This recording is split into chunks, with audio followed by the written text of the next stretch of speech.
পদ্ম ফুল দেখতে পাচ্ছেন? এর অভ্যেস হলো জলস্তরের উপরে ভাসা।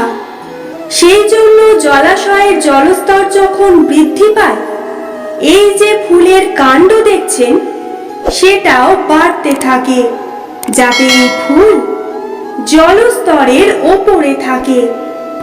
কিন্তু যখন সেই জলাশয়ের জলস্তর নামতে থাকে, সেই কাণ্ড নিজেকে ছোট করতে পারে না, আর এই ফুল নিজের ভারে নিজেই ভেঙে পড়ে।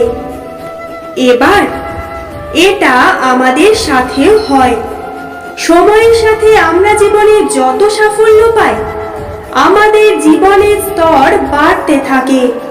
আর যখন আমাদের সংস্থান কমতে থাকে, আমরা সেই জীবন স্তর ছাড়তে পারি না, আর শেষ পর্যন্ত সেই জীবন স্তরের কারণে ভারাক্রান্ত হয়ে শেষ হয়ে যায়।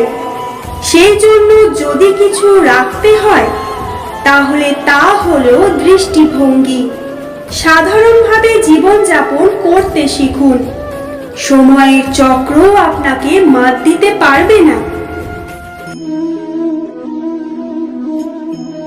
কথায় আছে, সময়ের পূর্বে আর ভাগ্যের বেশি কেউ কিছুই পায় না। এবার এর মানে কি এটাই যে আপনি শুধুমাত্র সময়ের অপেক্ষা করবেন? সব কিছু নিজের ভাগ্যের উপর আর কপালের উপরে ছেড়ে দেবেন, নিজে কিছুই করবেন না? যদি আপনি এরকম করেন, তাহলে আপনি একটা বস্তু অবশ্যই পাবেন: নিরাশা, অসফলতা। এবারে আপনি বলবেন, যদি সবকিছুই ভাগ্য আর সময়ের উপরে নির্ভরশীল হয়, তাহলে আমরা কি বা করতে পারি? করতে পারেন চেষ্টা, পরিশ্রম। এই চেষ্টায় আপনার জীবনে সেই সময়কে আপনার কাছে টেনে নিয়ে আসে, সেই সময় যার অপেক্ষা আপনি করছেন। আর এই ভাগ্য তার সামনেই নত হয়, যে সর্বদা পরিশ্রম করতে থাকে। সংসারে সমস্ত জায়গায় এই ব্যবসা চলতে থাকে। কিছু পাওয়ার জন্য কিছু দিতে হয়, লাভের জন্য কিছু বিনিয়োগ করতে হয়। যদি কারোর অনুভূতি জানতে হয়, তাহলে নিজের অনুভূতিকে ব্যয় করতেই হবে। এবারে দেখুন না, কারোর আসল চেহারা যদি জানতে হয়, তাকে স্বাধীনতা দিয়ে দেখুন। যদি কারোর মনের শুদ্ধতা জানতে হয়, তাহলে তাকে ঋণ দিন। যদি কারোর গুণ জানতে হয়, তাহলে তার সাথে একসঙ্গে বসে ভোজন করুন। যদি কারোর ধৈর্যের পরীক্ষা নিতে হয়, তাহলে তাকে তার প্রিয় কাজ করতে বারণ করে দেখুন। যদি কারোর ভালো দিক জানতে হয়, তাহলে তার থেকে পরামর্শ নিয়ে দেখুন। এক অনুভূতির বদলে অন্য এক অনুভূতি বিনিময় করতে হয়। কিন্তু এই সংসারে একটাই এমন অনুভূতি আছে, যেটা দেখার জন্য, যেটা পাওয়ার জন্য আপনাকেও ঠিক সেই অনুভূতিটাই দিতে হবে। আর সেটা হলো প্রেম। যদি কারোর ভালোবাসা দেখতে হয়, তাহলে তাকে নিঃস্বার্থ ভালোবাসা দিন।